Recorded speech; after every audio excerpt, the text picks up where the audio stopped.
They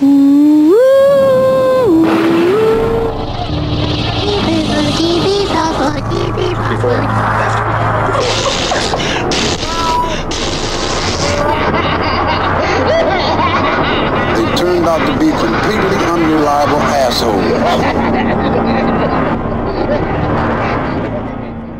Guten Tag, Herr Tim. Guten Morgen. Guten Morgen, yeah. Actually, yeah, I forget you're the one who knows German here. Nose? Put really big quotations around nose. Learned once, and then promptly forgot. Right. Well, can you do our show intro in German? Oh my god. Willkommen. There you go. You can do it better than I can. Jesus.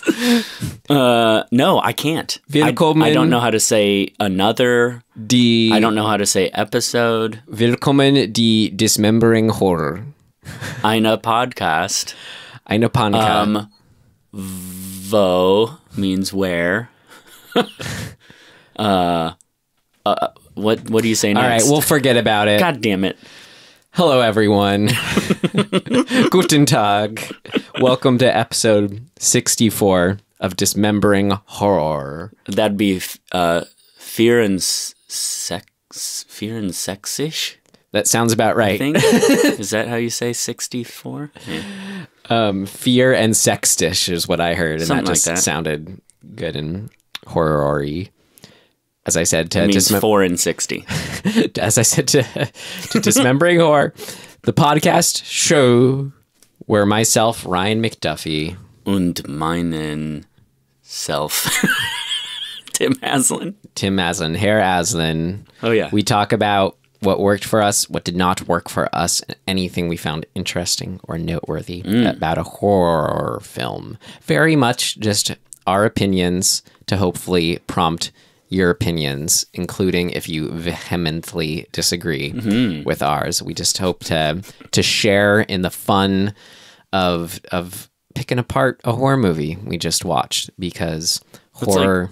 Like Spooky Dan that one time, he was like, I love how you guys have such a different take on things. Yeah. It's like, yeah, well, you know, that's the deal. We don't love them all, apparently. And I think that's about it. Yeah, I mean, I was thinking actually, Tim, we don't, for this being a show where kind of the point is like where we've set out to want to see all these good horror movies that we haven't seen. Like, we aren't trying to watch ones that we don't like or that we want. We're only trying to see good ones. Yeah, and sometimes we fail. And we've been doing this long enough where I realize that ratio is pretty low of like the ones that were like, that was amazing. Yeah, or even just that was like yeah. What do you think? What is like the ratio? We're seeing a lot. 1 in 5. It's just hit me 1 with in this 10. I don't know. It just hit me with this movie we're going to talk about today's episode, Trench 11. That like so many of these movies that we see on top list with listen to this with like reviews like I'm on Rotten Tomatoes. I don't know. No, these are just very well written with some good performances and surprising twists and turns, great dialogue and plenty of suspense. Worth a watch. Inaccurate. Right? A hidden gem, well worth a watch for fans of war movies with a dark twist. Inaccurate. See, and it's hard. I mean, just for... Am I allowed to say that? Like, is my opinion just my opinion? I think because I gave that clarification in the intro, very much that we admit this is just, hey, hold on, folks. We're going to be subjective here, and we can't hold back our frustration any longer. I think it's a fun debate to like try and, I guess you would call it, aggregate subjectivity. You know, and if that can become objectivity right. because of the aggregate. I wonder if this has to do with I just read that today, like the general statistic on when a major like cultural political shift happens, where it's always a third of people who like were still for slavery. Yeah, you know, exactly. It's always a third. Yeah. What the fuck? So get with it, guys. So maybe that can also translate to people just not knowing when movies are bad. Well, and also of the people who see the movie, what percentage and who you know, what demographic of the percentage of people who comment on it? Mm-hmm. You know, like who's putting their opinion out there? Rob Aldum of Backseat Meat Mafia thought Death Trench succeeds on all counts, a bloody and brutal battle below ground. You think then inaccurate, right? Well, it has a this that other where it has like, I wonder if this is a trend with Rotten Tomatoes, 92% tomato meter for critics, and then only 12 reviews though, and then audience score with 59 ratings is 58%. So Popcorn Box is toppled over effectively. Yeah, I feel like that's the better thing to go with, right? The audience, because the critics, who the fuck knows? Like that guy might have written that review, just like had a reason to give it a good review that goes against how he actually felt. I wonder if it's too like the screen where you see this movie premiered at sort of a handful of horror fests. Mm-hmm. If like when a film's built up to be the big one of the festival, and like you're there with the filmmakers and everything, and there's clearly great moments, if just how much that lens that puts over your experience. Or like what it's being sort of compared up against at that festival, I think would have a huge impact on it, right? Like if it's the best of the bunch, then yeah, you're going to give it praise because, you know, that's what you have nothing else to compare it to in the moment. So sure. But with hindsight, I could only compare this to films like The Lighthouse, which we just watched. Yeah. Well, I mean, what a turn. Yeah, to go from all the Psycho movies and The Lighthouse to this. No, but I was going to say more just kind of movies, you know, where that are easy to compare this to, like The Descent. Sure. And then what was the recent one I liked a lot? The other World War II one. Overlord. Right. Yeah, totally. Yeah. We didn't review that. No, we just talked I about RecommenDEADed it. Yeah. I saw it in theaters, right. and I've watched it once since, and it only held up for me. Yeah. And I only wished I was watching Overlord when I was watching this movie. Shit, no kidding.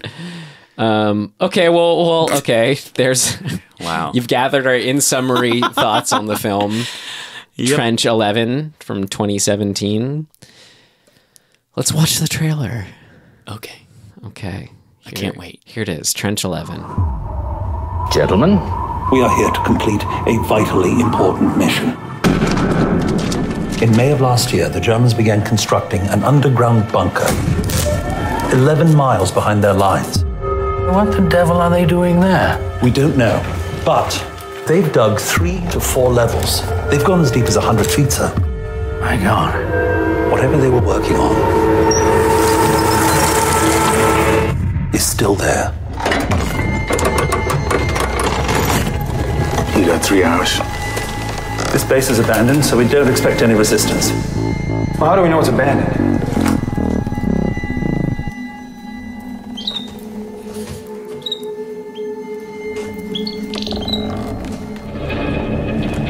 What's the hospital doing down here? I mean, looks pretty good based on the trailer. Yeah. I mean, looks better than it was, I guess. Yes, agreed. But all that aside, what do you actually rate it per our rating system? Would you tell yourself, Timothy Aslan Hare, Tim, would you avoid it, stream it, rent it, or buy it? Trench 11. Would stream it. And then probably be like, oh, that wasn't very good. Yep. I'm with you. I would, I gave it a stream it. I remember the kind of stream it is for me is it's the perfect film if you're like have just watched another good horror movie or two and you're with friends and drunk or stoned or whatever, just falling asleep. This is a good Which one. I did in this movie. This is a fine one to be falling asleep to, where it's just it has enough moments and things and visuals and gore and squirges and squidges that made me like that like when you're falling asleep, it's just kind of enough to like open your eyes wide too and go, oh. Yep. But yeah, there was definitely a moment where I like leaned on my hand and then like opened my eyes and I was like, oh, I was asleep just now for like I don't know, 10 seconds maybe? It's I don't know. Yeah, it's totally fine when you go, oh, wait, this guy's been captured now? When did that happen? Oh, okay, I don't know, whatever. Doesn't matter. It doesn't matter at all.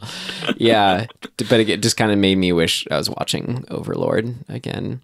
I just want there to be more Overlord. I want there to be Like more good, like Wolfenstein. Haven't seen the Dead Snows, which I guess are the other Nazi zombie movies out there. Not either, I don't think. But it's just so ripe. I love like occult, like German Nazi stuff. Dude, occultism. Anytime you're combining like another era with occultism, like I just watched Suspiria, the new one, again. I haven't seen it. Don't tell me anything. I'm not going to, but like it takes place at another time in the world, and it's so fucking eerie. I didn't even And you know can that. just, you can take a lot away from that. Well, this one, I mean, not to mislead anyone if you haven't seen it, it actually isn't really supernatural in the term of the word supernatural. That's right. There's natural stuff that is heightened. It is heightened natural, but it was kind of a letdown in that sense. I don't know. But it did have a moment that made me enough moments that made us go, oh, and one that even made me applaud, which I'll wait to get to our first section here for what that moment was. Cool. Should we summarize it now? Sure. Ready? A German World War... No. A Canadian World War I soldier just wants to elope with his French lover. Because he's a tunneler, which is a horrible job to have. There was something at the beginning about another person getting like sealed underground. No, that's him. No, it's not. Yeah. Was it? Yeah. I don't know. I feel like I think it's him. I just read the Wikipedia. He and his like buddies got... Oh yeah, you're right. They got buried. Okay. And I think all of them died, and he was able to dig his way out. Right. And so that's his, anyway, so he's haunted. So they're going to investigate. A group of Canadian soldiers are going to investigate. Well, I'm sorry, I have to clarify. He's the only Canadian. Really? Yes. Okay. And then there's 2 British officers, and then there's 4 or 5 Americans. It's like, what are we doing? Well, whatever. They're all going to investigate The team. This area. The team of the Allies going to investigate. Was that a term in World War I? Sure. Was it the Allies and the Axis then? No. Anyway, they get there. They're supposed to find out something mysterious. There's the one like hothead guy who gets them sealed up and opens a door despite being warned, and then they like are led. Stuffy British guy. Yeah. Then they start getting attacked by these like kind of zombies that are infected by parasitic worms, exaggerated, bred parasitic worms that are part of an evil German plot to take over Europe. And it's a maze down there of these tunnels and whatever, and they keep telling us that it's a maze even though that map is like real straightforward. Yeah. And people get hurt. Some gore happens. Maybe someone gets captured and then escapes and gets captured again. I don't know. Yeah. It doesn't really matter. That seems about right. They're trying to get out, obviously, and the main dude does at the end. Right. Yay! All right. Oh, and then they got to blow it up at the end, so that happens too. And technically, they're not Nazis because Nazis didn't exist yet. So I keep saying Germans. Yeah. So what do we call them other than just? They're Germans. They're Germans who satisfy the idea of like the liking Nazis as the bad guys, right? Having fun with that, but we kind of. So I don't want to say it's just fun because they're Germans and they're bad guys. It's fun because Germans are Nazis and they're fun as bad guys. Right. And that, even though it's World War I, still applies here. It's like there's that German, I guess he's a comedian. He's really funny and goofy, and I don't know his name, but like there's a clip of him on Conan.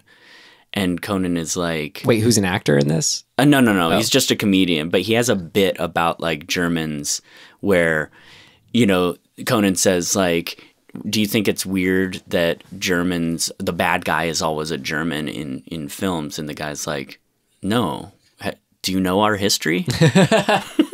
And then later Conan says like, so in German films, like, who plays the bad guy in them? And the guy's like, oh, Germans do. Yeah. We're the bad guy. So, yeah, to that point. I love Germans and Austrians, but honestly, like the Japanese get the reputation of being super weird. I really think the Germans are the weirder ones. I think that's a fair assessment at times. The tendency of like self-doubting and conformity strikes me as weirder and less like relatable than just the sort of out there-ness of the Japanese. I had a German exchange student. To compare the access tendencies. That's right. Yeah, they are weird. You had a German exchange student? Yeah. I can't remember his name. Damn it. Growing up, we had an Austrian one named Oliver who stayed with us. I cannot remember his name. I'd have to ask my brother. It was my brother's exchange student. They did the exchange. I didn't do it. Anyway, all right. He was real. He was like 15 years behind, like in terms of pop culture. It was really interesting. Well, enough with the generic German talk. Let's get into the specific discussion via our first section. What worked? What worked for you? What worked for you? It worked like a charm, Smith. What worked? What worked for you?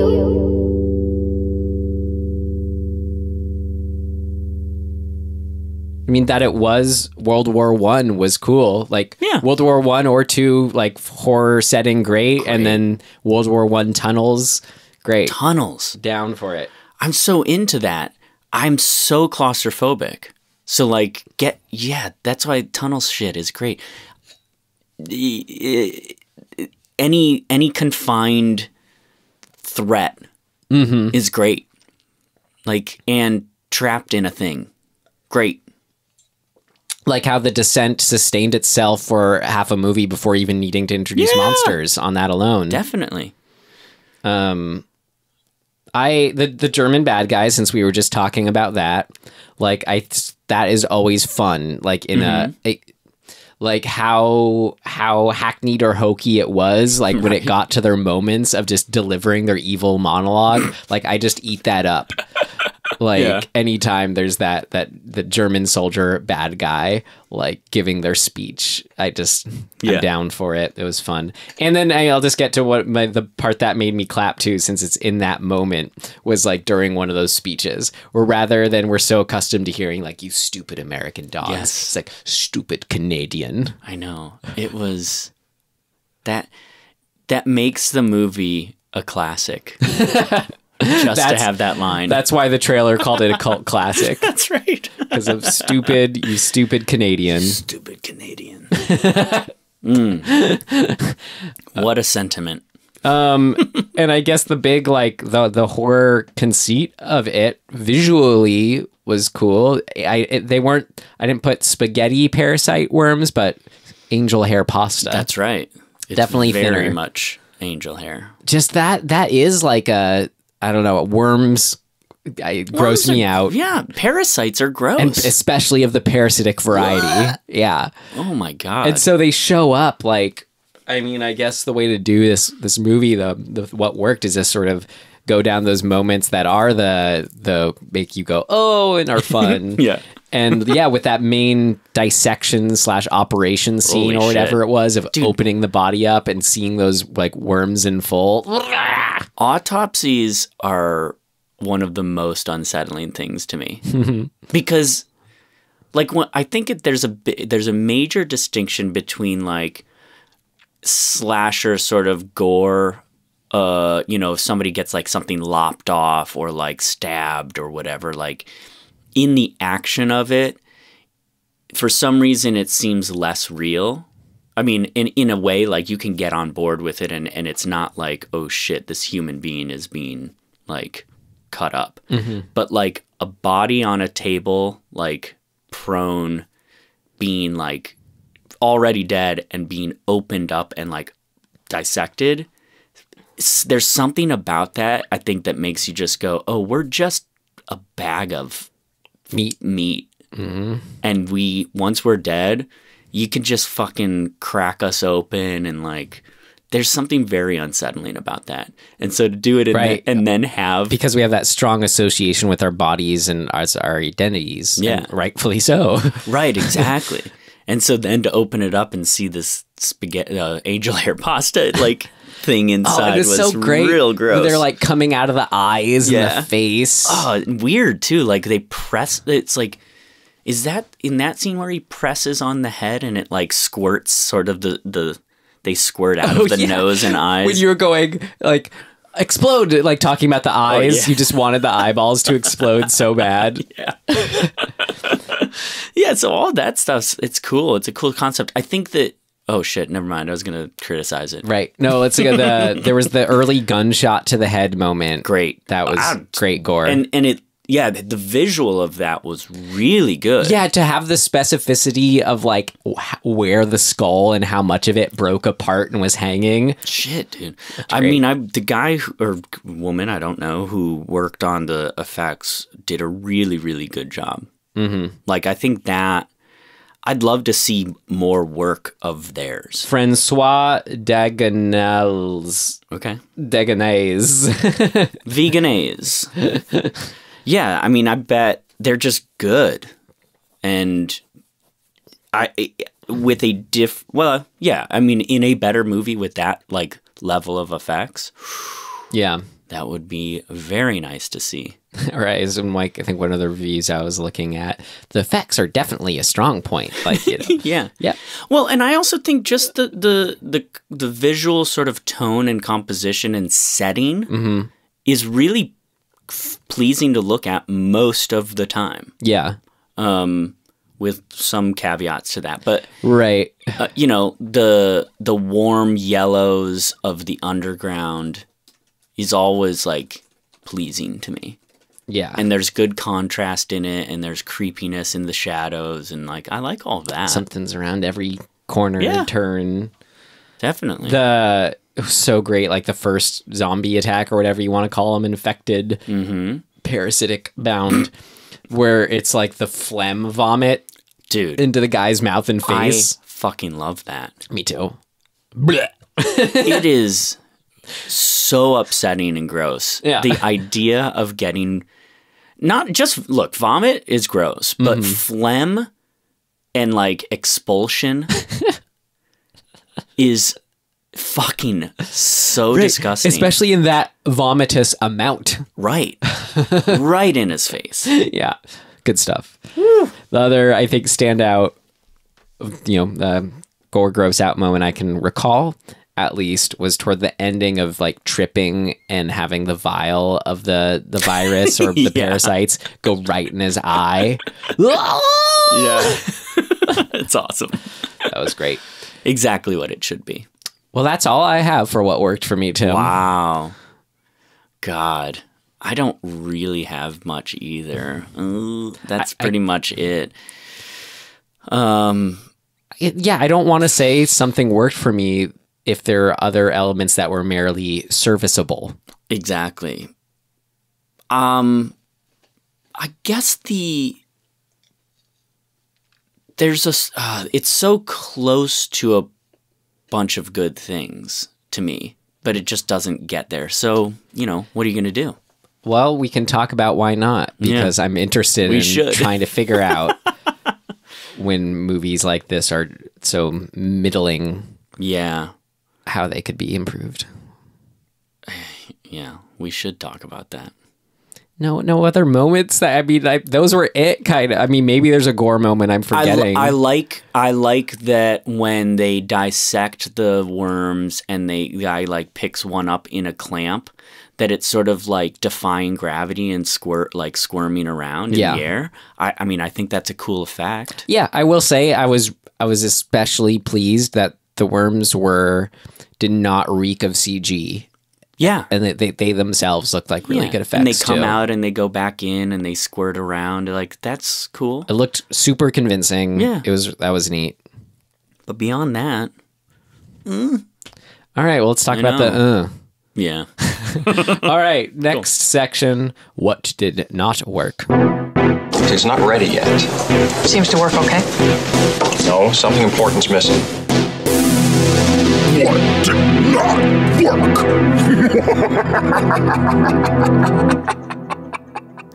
I want to make a few broad observations. That's always good to start from. That are not really about the content of the movie, but more, I think, about the conception or the structural conception of the movie. And this is speculation, but this movie to me feels like they took 5 movies that they really liked and just piecemealed together elements and hoped for the best. So those movies to me are Aliens, the second one. The specific being you have the sort of military Marine Corps guys. Those would be the 5 Americans or 4 or whatever it is. You have the uppity sort of, what would you call that? Like the people in charge. The Burke. Yeah, the Burke, right. Who are the 2 British guys. And then you have the outsider, Ripley, who is the tunneler, the Canadian. So that it feels like they were like, oh yeah, that worked in Aliens. Let's just redo that. And then The Descent. And The Descent. And then just something that's sure. a World War I or II setting. And Inglourious Bastards. And so like, especially in the scenes with the German where he's like lecturing. Yeah, which I say always work for me, but it was so clearly like... It's such an attempt to redo the effectiveness of the Christoph Waltz scenes, but it's like you can't do that. You can't redo that. I just like to I don't know, get specific as far as when you say they like and they hope for the best. I think this sounds meaner, but what I think is more accurate is they're deluded into thinking it works. Yeah, because this is the film. It's when there's a script that I could imagine reading it and you're being like, this functions. But it's merely functional. Where's the juice? Where's the spirit? Where's the page turning aspect? Well, and it really shows in the performances. Yeah, they are so flat, and there's so many scenes where guys are just like a fucking zombie guy attacks you and then vomits fucking phlegm, a pile of phlegm in your face, and you just are sort of like, well, that was gross. What the fuck? I can't even begin to describe the flip out that I would have if that hit any part of my face. Right. And it wouldn't stop. I would not stop being upset about it for like 5 more scenes. I would be the guy in this fucking movie where people would be like, yeah, we get it. Shut the fuck up. We know you got splashed with phlegm. Right. Stop. Yeah, I'd be like, I'm not going to stop. I'm not going to fucking stop because it's in my fucking eyes. Right. And what the fuck was that? What was it? Where are we? We're down here. We're fucking trapped. Like, nobody's flipping out. Why aren't they flipping out? There are fucking worms coming out of people. Flip out. Yeah. And it's these kinds of it's these specific moments that just don't click, that like are indicative of a greater problem. My one single moment that just took me out of it entirely.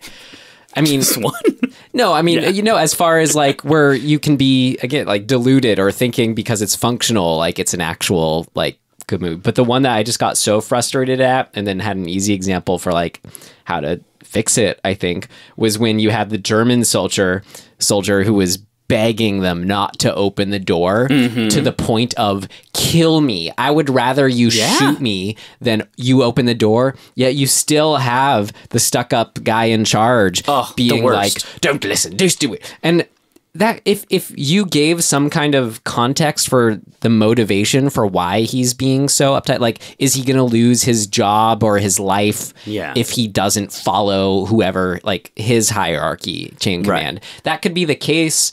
here, but we don't know it. We don't see it. Like, to pull off something like that and just not make us frustrated at the situation, you have to like sell it beyond just the movie needs this in order to continue. It's also, yeah, it's sort of a lesson in character arc. Like, even sub characters, like B, C, D, E characters, like they should have at least some sort of background and like arc to their actions. Like, even in Aliens, I forget the character's name, but he's sort of the soldier in command of the Marines who has not ever been on any active duty. He's only done like simulations. The vanilla one. Yeah, and we see him go through something.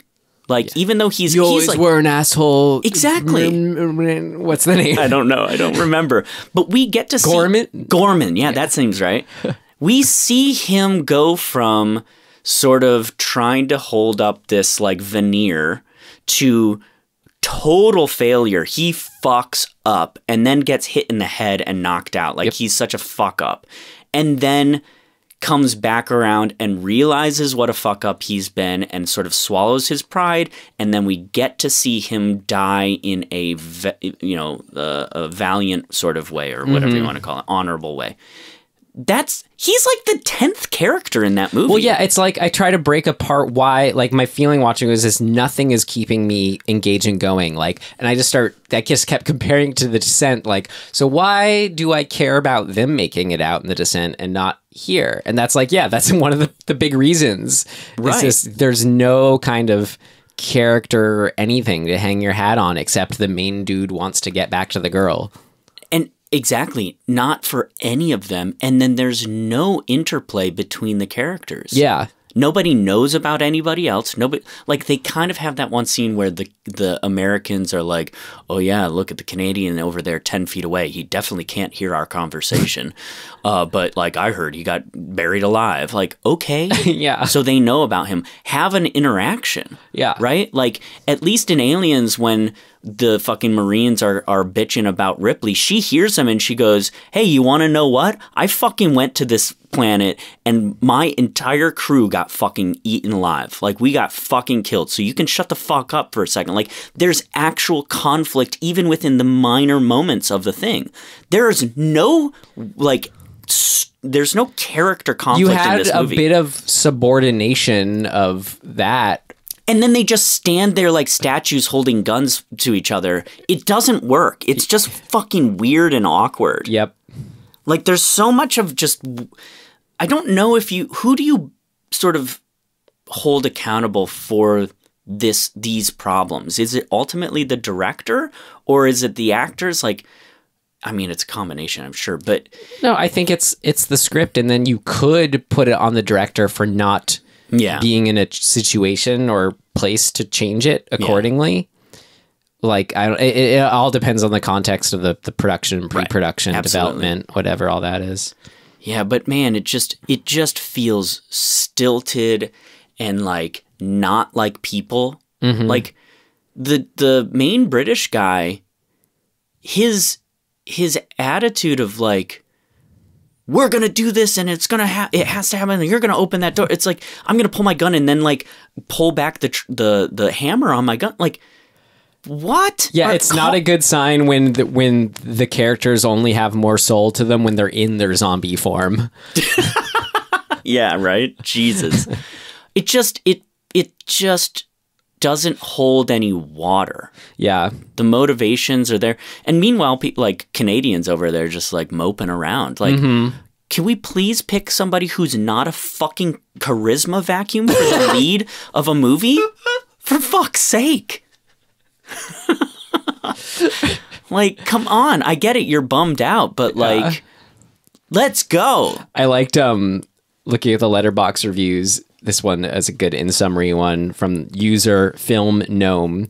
The idea here is Nazis inventing a parasitic worm that controls the mind of its host. That's a rad idea, but that's all this movie is. Just an idea. Yeah. And not even Nazis. Yeah. Well, again, we clarified essentially. But yeah, that's just an idea. It makes us go that like that's essentially what you're saying. It's these ideas thrown together. I think that the problem, like, there's actually something deeper to the idea of like we all are saying Nazis. They didn't do a good enough job of making us go, oh, this is World War I. That's a fucking different thing. The movie's called Trench 11. It's not called Underground Base 11. Yeah. Right?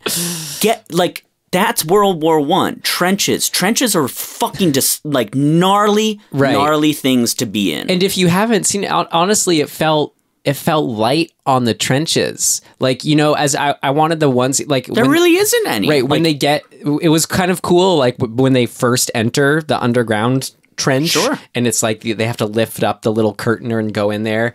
I don't know, just give us a little more iconography from World War I. Exactly. Yeah, like that one the automatic gun was pretty cool. I forgot to mention that and what worked. Automatic gun. Like there's a part where they come out and shoot one of those guns. I don't even remember that part. Oh my god. But like I would put, if you're gonna make it about this thing, have where the tunnel system originates, have it be in like in, did you see Wonder Woman? Yes. So there's the really great scene in Wonder Woman, which is that no man's land, I think that's what it's called or whatever, where they're in the trenches. She goes for it. And she goes across this area that's totally blown out. It's where they've been fighting for fucking ever, and it's just a wasteland. Yeah. That's where this movie should start, in an area that has been so decimated by warfare that that's no longer where the war is happening. Right? That they have to go back to this area that was just a fucking pit of horror. Yeah. Start there and then find a hatch and go into it from there. Then I'm like, I'm fucking in World War I, baby. I'm on board. Let's get the fuck into this. It felt like it was supposed to be the kind of thing where we get attached to, oh, this is the mission and there's a mystery surrounding it. But it was kind of just like we kind of just figured it out kind of when it was happening versus any kind of like being with the mission fun, you know? It's a war movie. Show the horror of war in the first act. I think that's what the opening scene was supposed to be. But it's too contained. We don't have context. We're in a tunnel. Yeah. Okay. That could be anywhere, anytime. No, it's like Lincoln had that opening scene of just that one battle scene in the whole movie. Oh, God. Set the stage that way. Yes, exactly. I mean, like Saving Private Ryan, that fucking opening scene is so upsetting. Yeah. That for the next 40 minutes of the movie, you're still trying to pull it together. Or how about, we keep comparing it to Overlord. Yeah. Yes, it's a war movie first. Yeah. Set the stage for that and the context for where these people are. Yeah. And granted, I get it. If it's budget, it's budget. And I think they did things within the confines of their budget. Like having the set be these tunnels really does allow you to just turn the camera around 50 different times in the same two corners of the tunnel that you've built. Well, great. That's economical. It was funny because like in that sense, you know, you were saying I like the films where you're claustrophobic and trapped. Yet I was only trapped in a not fun way. I was like, get me out of this space that's identical, but it wasn't being used purposefully. Did we ever get a point when the tunneler who has been buried alive gets reburied alive and has to face that trauma? Mm-hmm. Nope. No. What the fuck? Well, it was really nothing happened aside from these moments. Like I kept thinking, like, I couldn't recall any kind of surprises or twists or turns, but even in the smaller sense, like just the descent where you're like, oh, they just died right now, and it still, you know, comes as a shock because it's just, there's none of that. Well, we care about the characters in the descent. Yeah. They did a really good job in the opening. Well, the opening obviously sets the stage for the state of mind of the lead character, right? Like we see her family get killed, or maybe just her husband. No, it's her family. And then we know why they're going a year later on this trip and what her reservations are. And then everybody else has interaction with each other to establish who they are as characters in relation to each other. Yeah. And then once shit starts going down, we're on board. We're like, oh no, fucking Nancy's a bitch, but like she shouldn't die for it. Yeah. And she's making bad decisions. Like, and the other characters care that she's making bad decisions. Right, we got to be able to go, oh, this person just died. Right. And I don't even go, when someone dies in this, I don't even go, oh, one of them just died. Right. There's like the redheaded beard guy, and then there's the bald guy, and then there's another guy who looks like the bald guy. Maybe they're brothers. I don't know. Definitely didn't get established. Yeah. But I would have cared if I had known that they were brothers. I've been like, oh shit, the brothers. This maybe was more specific to me, but I kept thinking during it, like as cool as the parasitic worms were, I kept thinking like, why World War I as a setting? Sure. Like, wouldn't it be like a nerve gas or like what, the missed opportunity to like give us something supernatural? Like I just maybe that's why I say it is this more personal critique. Like I just want that. It just felt so disparate at the same time. Like why not do that on like a sort of, like a desolate island or I don't know. Like yeah, I can't even think of a good like what context like that would work. They're really frozen well. in Antarctica. And like they're ancient or something. I don't know. There's this kind of they were so out of nowhere. Like okay, they got these guys from somewhere, and now they're militarizing them. Like right, okay. Yeah, I also just as much as I like the idea of the worms, having them just be basically angel hair pasta.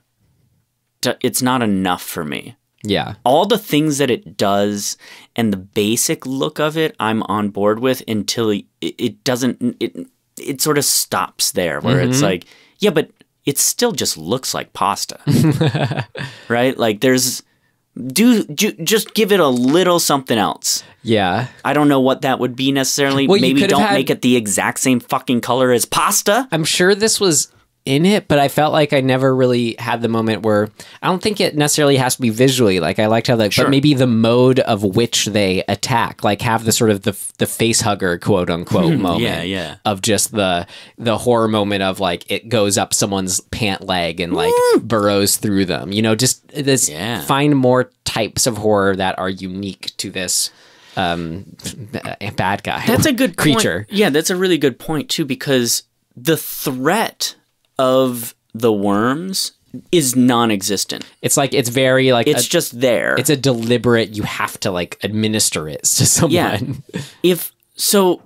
Again, have a flip out.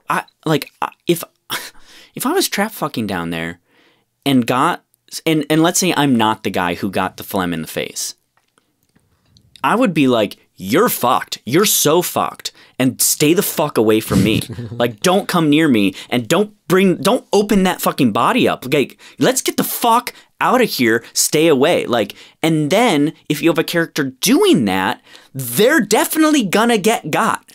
Right? Like, have the thing come after them so we can see their worst nightmare come to fruition. Like, do a thing. Yeah. There's no things in here. The guy who got the phlegm in the face, he just curls up into a ball and then attacks somebody and then gets killed immediately after. It's like, okay. I thought I could compare it kind of as far as a tonal balance not working for me to A Quiet Place, which I really didn't like. Like A Quiet Place is an avoid for me. Wow. But as far as the tones, like in A Quiet Place, the tones not meshing, where it felt like it either was trying to be the serious drama or this like more fun Tremors kind of movie. This had that same kind of like but it just wasn't quite as egregious, where it still wasn't like coming together because like, the hokey German speeches made me just kind of like wish it had embraced that tone. But then you have the heavy handedness of like, when he's imagining wanting to get back to his girlfriend and just all that stuff where it just wasn't quite, it wasn't good enough for me to be invested in that dramatic side of it either. Well, because also those dramatic moments aren't really like connected to anything. Yeah. They're not set up so that we see this person in a particular circumstance that is like forcing them to then think about these things in a impactful way for them, right? Like if the tunneler had gotten fucking buried alive again, then started like fantasizing about his love that he's not going to see again, I'm on board. I'm like, yeah, that's where you would be. And then in the fantasy, if she had fucking erupted with worms, I'd be like, yeah, this is a fucking nightmare. But we don't get, like, we're just sort of, things just are happening. Speeches are just happening. People are just standing around talking. Meh. Yeah. It's offensively meh. Yes. Well, how it was shot made me mad too, just as far as not made me mad. I'll say it was meh. It was lackluster, but the kind of film that's shot this way, and I think almost like more subconscious, unconscious way, is why people one of the reasons why some people can be adverse when they hear indie film, like to why it's something lesser quality, was, and just think of this like shot wise, just how it was compared to The Descent. Descent had a put you in the world visceralness, like graininess, that the lighting and everything worked. This like looked cheap. Like I never understood. I've never quite wrapped my head around how, like, I don't know. You don't need necessarily, like, having a playground full of lights and gear, can help you. But at the same time, not like, for this. Right. Work with what you've got. This just looked like boring. And light this whole fucking thing with actual, like, natural ambient fucking flames. Yeah. This just looked flat. It was, dude. Yeah. And I don't know, there's something too about it's like the digitalness, but at the same time, like, I see digital stuff that works great for me too, that has, I don't know, character and depth to it. Right. It's just did not. Know, it was, it's just a cheap sheen. Yeah. Yeah. Meh. You got any other specifics? Have you vented? I don't know. I think I vented enough. I think.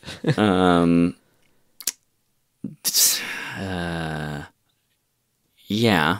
I think I covered everything that was worthwhile to me. Yeah. I just, like, what's the fucking story? Yeah. So I did mention this, but let me reiterate. Mention. They talk about being how big a maze and how nutso this underground tunnel and how they're going to be lost and all this shit. We have no sense of where and how they're traveling through it. Nor do we have a sense of it being maze-like. Exactly. And then they have this map. That map is nonsense, first of all. It didn't lead anywhere, the fact that they had the map either. No, and they keep showing the map and pointing to different things on it in camera. And being like, oh, this shaft, we should go. It's like, dude, I want to see them, like, use every element that you have, like, show them going crazy that they can't figure out the map. Have them, something. Have a guy holding the map and then be like, oh, fuck. And he, like, turns it over. And he's like, I've been looking at this upside down the whole time. Something, yeah.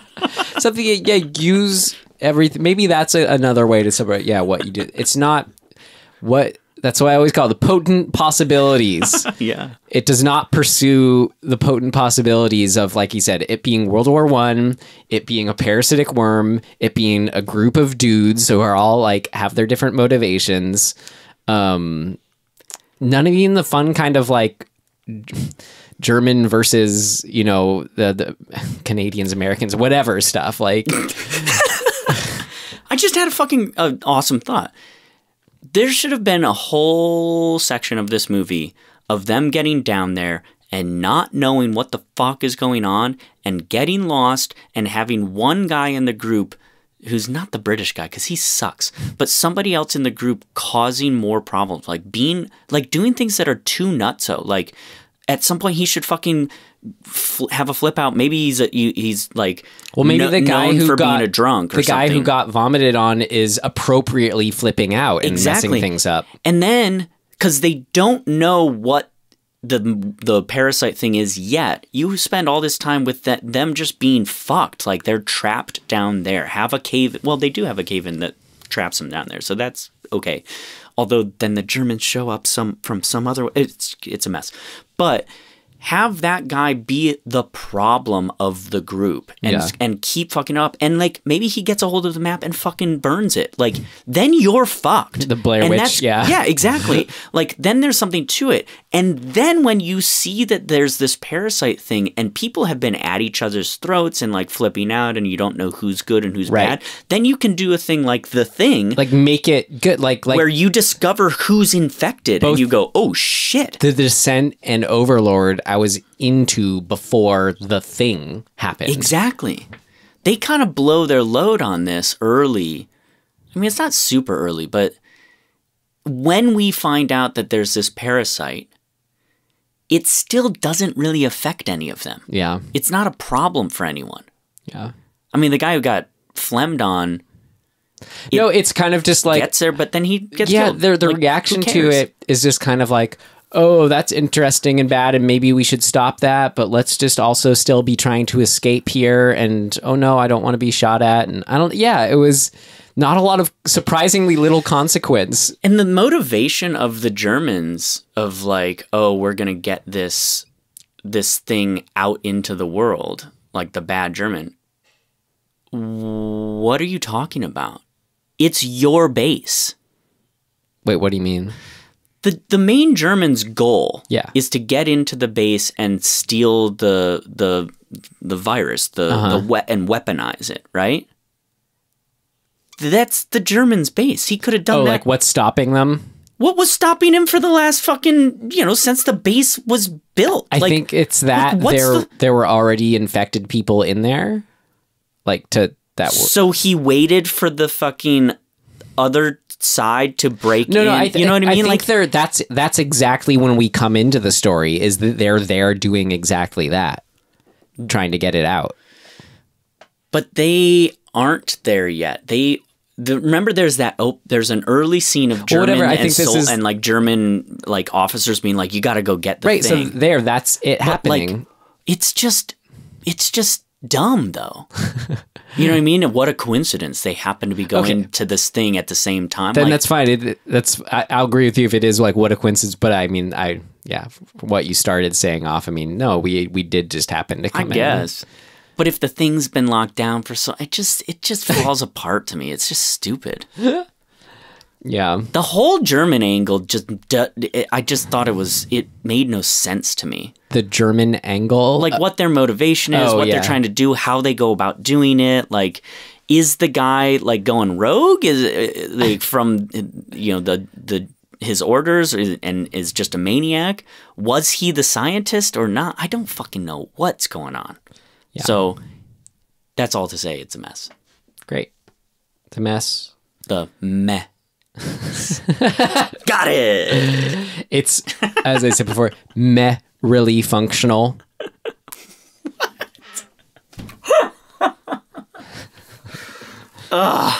Should we see? That really sums up the movie. If we have any things of note for Trench 11? Sure. Things of note. Things of note! This should be interesting. I only got that. The star, Rossif Sutherland, hint, hint, is the son of Donald Sutherland and half-brother to Kiefer. The tunneler? Yep. Oh, boy. Well, That's it. You don't need to say anything, Tim. Yeah. But nope. I mean, that's a thing of note. I've got one. Okay. Guess what nationality the director is? Canadian. He's Canadian. I know they made it in Canada, and it won several awards from Toronto After Dark, which is always a film festival that'd be cool to go to, I thought. Yeah. Canadian Society of Cinematographers Awards nominated.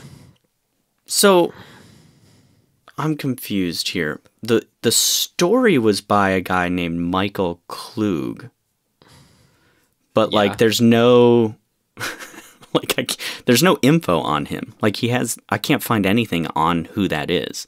So I don't really know what the relationship, if it was like, was it a book or he just was a guy who probably came up with the idea? I think so.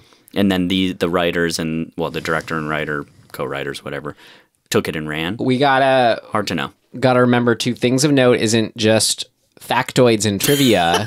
Do we have anything to say about this? Worthy. Anything? No. I'm saying they're noteworthy, but I'm saying as far as any observations of ours that are neither a negative or positive critique, but merely an observation on our part. I noticed that it was interesting that that it has another title. No, I've been saying about damn it the movie itself. Well, your experience while watching it. You know what it was? Yes, I have one. Mm-hmm. The German soldier, who's this like old dude. It's like some old extra that they got to wander around in the World War I German uniform, and his fucking helmet is like way too big and like it's covering his eyes. You remember that guy? I remember and he's just like, what the fuck? What did you say? You're like, what a dweeb, or like that guy looks ridiculous or something. I called him like a fucking dork or something. Yeah. I don't know. He just looks like such a fucking like, what's he doing there? Right. That's it. That's my thing of note. Guy looked silly with a helmet. Yeah. Great. God. Well, then our next section, if you got nothing more for this film, Trench 11, is we do our recommendations. Oh, fuck. I was going to try and think of one. Mine was, I watched for the first time. Man, honestly, this is the movie that we should have talked about. Maybe it's even on our list. I watched from 1971, directed by Ken Russell, The Devils. Wait, Ken Russell? He made, the only other film of his I've seen is Altered States. Oh, yeah. Yeah, and he did Tommy. I haven't seen that, though. Oh, Tommy the musical? The Who, yeah. That's why I know his name. But if you know, like, Altered States, and I'm guessing maybe Tommy too, then you know the kind of, the fever dream-esque place and type of horror that you might be going to. But this was cool. It was all religious story and historical, and made me feel uncomfortable in the best of ways. And it had Oliver Reed in it, who the more I see in things, the more I'm a fan of. Gotta love Oliver Reed. Yeah, you still gotta watch The Brood, by the way. I know. So yeah, anyway, that's my film. That is, here on Letterboxd it says Tim Aslin wants to watch this. Wow. So that's the film that I liked on my Letterboxd. It was good. I really want to see it again now, but like have to give it some time, because it was just kind of one of those like, whoa movies. Like at the first time you see it. I think it was on Criterion Channel. I watched it. That's great. The Devils. The Devils. Yes. I am gonna go kind of off of last week's episode of The Lighthouse with Willem Dafoe. We could have just talked about that a whole nother episode. I know, we really could have. But remember I had mentioned he was in the Worcester group, and like I'd seen a play. The Worcester group. I think that's what it's called. Worcester group. Yeah. The theater thing. And I'd seen a play. Actually, now I'm remembering that I believe the play that I went to was directed and maybe written by his wife, who was also a part of the theater group. But the play was a like mesh, like sort of mashup of the Cabinet of Dr. Caligari and fucking some other, like maybe Dante's Inferno. It was a cool, weird, trippy fucking thing. But it just reminds me of what a good fucking movie The Cabinet of Dr. Caligari is. And so that's mine. Go watch that. The Cabinet of Dr. Caligari. Yeah. Cool. That shit is so fucking good still. We have in our hat, which is your turn to pull from, Tim. I know there's an old movie that haven't seen from like the 20s, and I hope you pull it. What a magical mystery that would have been if I will be if I do it. I know. Is it this one? No. It is. It is! Haxon. That's it! Is that it? Yes! Oh my god! How's that possible? Because the hat knows all. It listened. I was like, 1982. No, it's 1922. Yeah. Holy fuck. I've been wanting to see this. Me too. How is that? How is it possible that we made that happen? Did you just put only these into the hat? Like No. 50 of these? I just believe in magic. What the fuck? That's tripping me out. And there's still a really good amount in I know, here. there's like 30 in there. Well, it's because it knows I wanted to watch it. Wow. And you wanted to watch I am it. blown away. What are the fucking odds? I've had enough experiences like that I just kind of take it in stride now. Did we say what it was really? It's Haxon. Yeah. Haxon. It's on the Criterion channel. We can watch it that great. way. Cool. But it also has a Criterion Blu-ray release. Oh, that let's get that. Just came out. Yeah, let's just go get that. Right, we can watch it on your sound system when it's whenever it's that. My glorious sound system. I notice it's better than the TV. It is better, I agree, but it's a silent film, so whatever orchestra has under it. Oh my god. Just go look at images of the Cabinet of Dr. Caligari. It's fucking awesome. Anyway, sorry. I'm just excited. I'm just excited too. Wow, I can't believe I pulled that. Me neither. What the fuck? That is Pick a card, any card. What is happening? It's like the fates being like, no, you guys suffered enough by watching Trench 11. Yeah. We'll give you something good now that you actually want. That's why I'm only taken aback just enough. Holy shit. Oh man, all right, cool. Until then, you can find us at dismemberinghorror.com. I'm all aflutter. Me too. Yeah, you can hang out with us on Instagram at Dismembering Horror. At Dismembering Horror. And you can email us. That'd be cool. Well, we got to respond to our one email, Tim. I know, shit. Sorry. I'll respond to them. And where else? At DisHorrorPod on Twitter. And that's it. And, you know... our website. Did you say that? Oh, yeah. Yeah. That was the first thing that's where you can get to all of these things from. You could go on to wherever you find your podcasts. Yeah. And you could talk about us. Yeah. That'd be nice. Yeah. We'd appreciate it. Yeah. Well, I think that's it. So in closing, we do mean it. Thank you very much for listening. And we will see you next time. Goodbye.